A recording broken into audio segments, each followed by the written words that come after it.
Mark, thanks. And that heavy rain throughout the day here in the Tri-Cities caused flooding in parts of our region. That's right. We have lots of viewer photos and video to prove it. In Sullivan County and in Greene County tonight, those were the worst hit areas. Justin Soto spent the evening talking to people who experienced that flash flooding firsthand.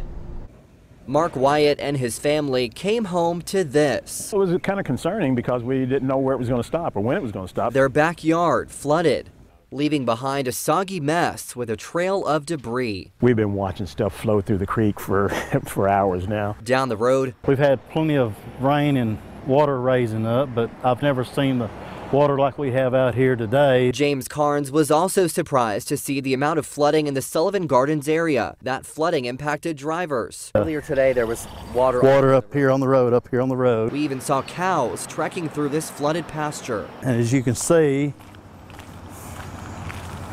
they're out there moving around. And not far away on Glen Alpine Road, there was logs and debris in the road. We found this front yard filled with water, and people in Sullivan County weren't the only ones. This shed was swept away by floodwaters in Greenville.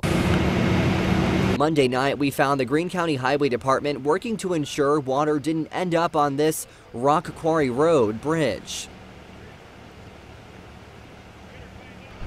That was Justin Soto reporting. We're going to hear more from Mark in a moment on the Storm Team forecast, and also you can check out the latest weather conditions where you live. Go to our website, click on that weather tab at the top of the page, and you can see the interactive radar there.